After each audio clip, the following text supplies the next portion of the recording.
دوستو بزرگوں، رسول اللہ صلی اللہ علیہ وسلم کو کون نہیں جانتا؟ دوست بھی جانتا، دشمن بھی جانتا، اپنے بھی جانتے ہیں، غیر بھی جانتے ہیں، ساری دنیا کے اندر اللہ نے آپ کا نام روشن کیا ہے۔ لیکن آج کتے ایسے ہیں جو آپ پر بھونکتے ہیں، ماں عائشہ کا نام لے کر بری باتیں آپ کے اوپر اچھالتے ہیں، اچھا برا بولتے ہیں۔ اللہ آپ کے نام کو مزید روشن کرنا چاہتا ہے، اللہ اسلام کو اور بڑھانا چاہتا ہے، اس لیے ان کی زبان سے اس طرح کی حرکتیں ہو رہی ہیں۔ چنانچہ نوپور شرما اور اس کے علاوہ اور ایک صاحب نے اللہ کے نبی صلی اللہ علیہ وسلم کے اوپر کیچڑ اچھالا اور اپنی زبان اس نے خراب کر دی۔ یہ ناپاک شخص ذلیل اور رسوا ہے، یہ گائے کا پیشاب پینے والا شخص ہے اور گوبر کھانے والا شخص ہے، اس کی زبان اس لائق نہیں کہ آقا مدی جناب محمد رسول اللہ صلی اللہ علیہ وسلم کا نام وہ اپنی زبان سے لے، اس لائق نہیں اس کی زبان۔ ناپاک زبان سے پاک نام کو لیا جا رہا ہے۔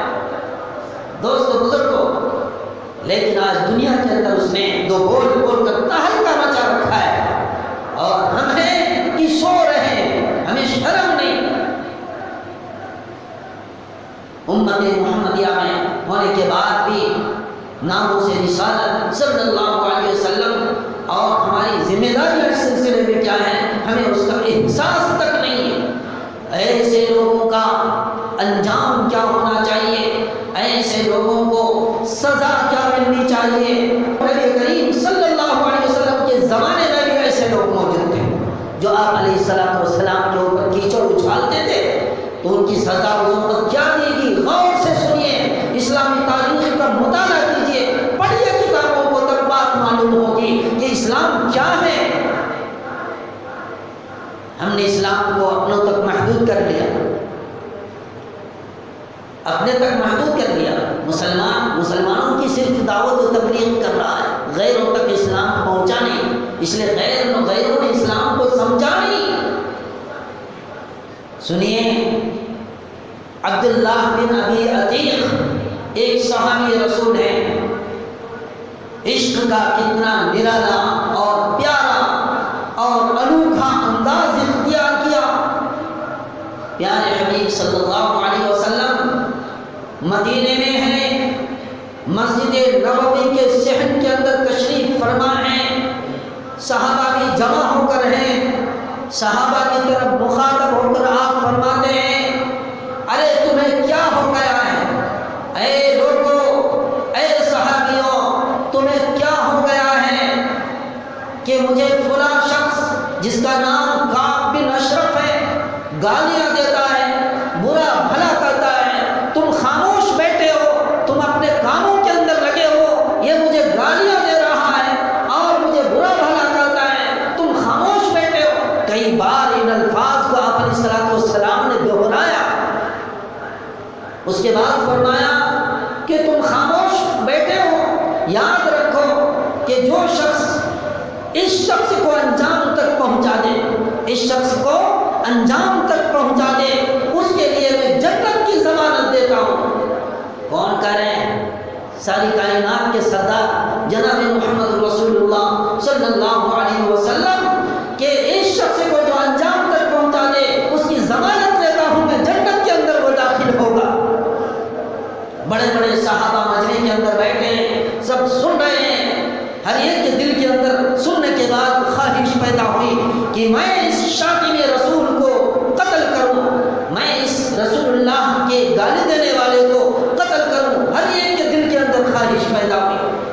لیکن ایک صحابی رسول عبداللہ ابن ابی عتیق یہ وہاں مسجد کے صحن سے اٹھ کر مسجد نبوی کے اندر جا کر ایک کونے کے اندر بیٹھ جاتا ہے، سجدے کے اندر چلا جاتا ہے، دعائیں کرتا ہے، رو رہا ہوتا ہے کہ اے پاک پروردگار، میں جنگ بدر کے اندر شریک نہیں ہو سکا، جنگ احد کے اندر میں جا نہیں سکا، رسول اللہ صلی اللہ علیہ وسلم کے ساتھ میں کسی جنگ کے اندر شریک نہیں ہوا، اے پاک پروردگار یہ کام مجھ سے لے لے، اس شاتم رسول کو میرے ہاتھ سے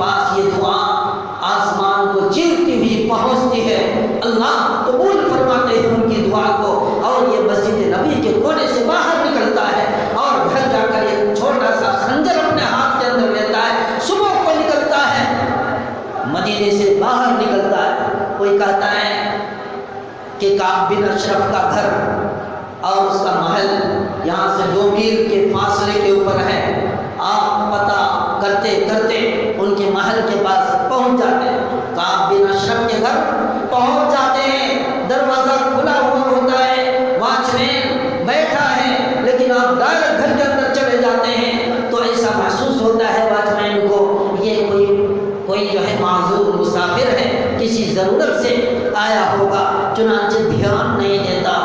پورا دن گزر جاتا ہے، شام کا وقت ہوتا ہے، اب عشاء کا وقت آ گیا، آپ تلاش کرتے پوچھتے ہیں کہ کعب بن اشرف کہاں ہے، ذرا اس کا پتہ مجھے بتا دو کہ کہاں رہتا ہے۔ دوستو بزرگوں، کہتے ہیں کہ کسی نے پوچھا کہ کعب بن اشرف سے ملنا چاہتے ہو، کیا بات ہے؟ تو خاموشی اختیار کی اور اس نے کہا کہ ایک کام کرو، اب رات کو وہ نہیں ملتا بلکہ صبح کو وہ ملے گا، تم جو ہے صبح کو مل لو۔ لیکن یہ عاشق رسول پتہ کرتا کرتا دروازے کے اندر گھس گیا اور ان کو پتہ چلا کہ آدھی رات تک جوا کھیلنے میں مصروف رہتا ہے، آدھی رات کے بعد جب یہ سوتا ہے تو گہری نیند کے اندر سوتا ہے۔ دوستو بزرگوں، موقع کی تاک لگا کر یہ اوپر پہنچ گیا، دروازہ سیڑھیوں سے دروازے کے پاس پہنچا اور دروازے کے قریب جب پہنچا تو دیکھا کہ کعب بن اشرف خراٹا مار کر سو رہا ہے، خراٹا مار کر سو رہا ہے۔ خراٹے کی آواز کو سن کر غور سے سنا اور جگہ کی تعیین کی، اپنے خنجر کو ہاتھ سے نکالا اور عین گردن کے اوپر اس نے حملہ کیا۔ اس کے بعد ایک چیخ ماری، جیسی چیخ مارنی تھی دوسرا خنجر پھر دوبارہ گردن کے اوپر لگایا۔ لگانے کے بعد اب ان کو یقین ہو گیا کہ یہ اس کی جان جو ہے پرواز، ان کی جان یعنی جسم کے اندر اس کی روح پرواز ہو چکی ہے۔ چنانچہ آپ آہستہ آہستہ باہر نکلتے ہیں اور ایک محفوظ جگہ یعنی دیوار کے اوپر جا کر بیٹھ جاتے ہیں اور انتظار میں رہتے ہیں کہ اس خبیث اور لعین کو میں نے قتل کیا ہے، جب تک اپنے کانوں سے اس کی موت کا اعلان نہیں سن لوں گا اس وقت تک اس دیوار سے اتر کر نیچے نہیں اتروں گا۔ انتظار کرتے رہتے ہیں۔ کون؟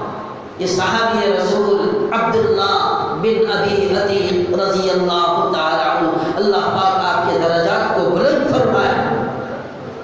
بیٹھے ہیں وہاں، اس کے بعد صبح صادق کا وقت آتا ہے۔ دوستو بزرگوں، عربی کے اندر موت کا اعلان کرنے والے کو ناعی کہتے ہیں۔ یہ گھر کے اوپر چڑھا، چڑھنے کے بعد جو ہے اعلان کیا، یا ایھا الیہود ان سیدنا کعب بن اشرف قد قتل، کہ یہودیوں کے سردار کعب بن اشرف قتل کر دیا گیا۔ جب یہ آواز سنی تو اوپر سے دیوار سے چھلانگ لگائی اور نیچے گر گئے۔ لکھا ہے مورخین نے چھلانگ لگانے کی وجہ سے آپ کا ایک پاؤں جو ہے معذور ہو گیا، چوٹ لگی، جس کی وجہ سے چلنے میں آپ کو بڑی دشواری ہوئی۔ کہتے ہیں کہ اسی طرح گھسیٹتے ہوئے مدینہ پہنچے۔ مدینہ پہنچنے کے بعد اخلاص دیکھیے کہ اخلاص کا یہ عالم ہے کہ چرچا نہیں کیا، ڈھول نہیں بجائی، مائک کے اندر اعلان نہیں کیا، کسی سے کچھ نہیں کہا، بلکہ اسی جگہ کا انتخاب کیا جہاں پہلے انہوں نے جا کر دعا فرمائی تھی، نماز پڑھی تھی، سجدہ کیا تھا، وہاں جا کر رو رہے ہیں، بلبلا رہے ہیں اور دوستوں بزرگوں دعائیں کر رہے ہیں کہ اللہ قبول فرما لے اس کو۔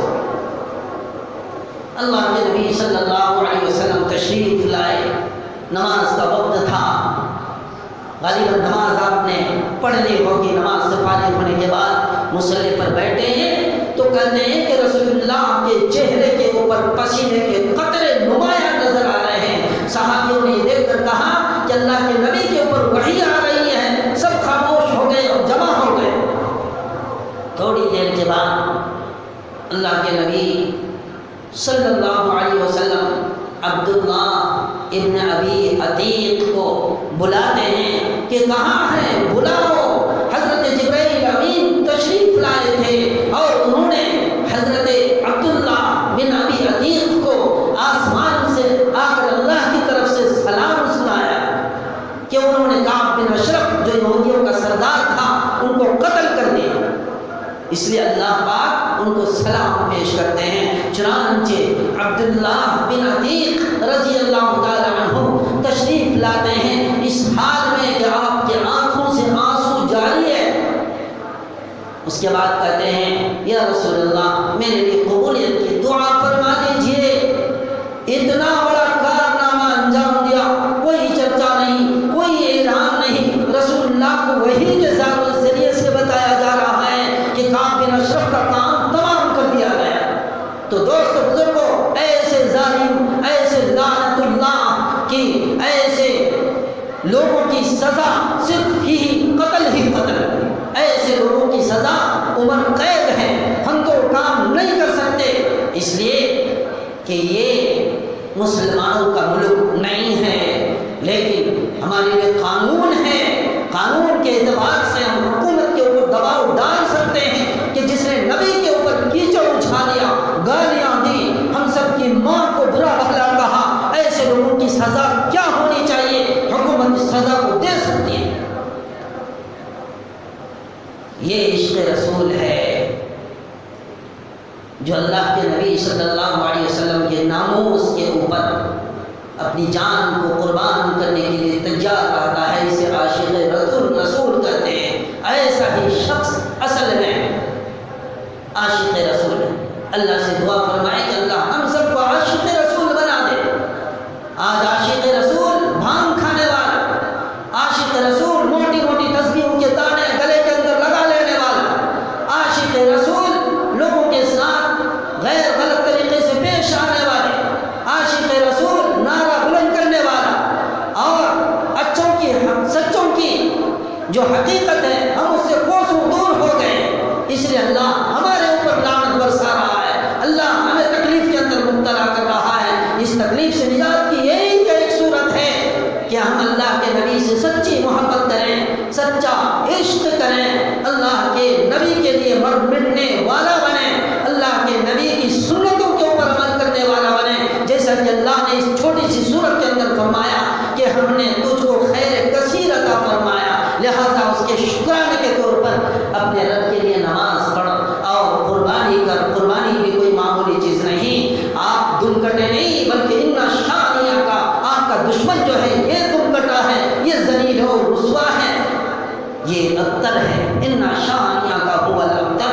اللہ کے نبی کو اللہ نے بہترین خیر کثیر عطا فرمایا جس کا سلسلہ قیامت تک جاری رہے گا۔ اللہ ہم سب کو عمل کی توفیق نصیب فرمائے۔ وآخر دعوانا ان الحمد للہ۔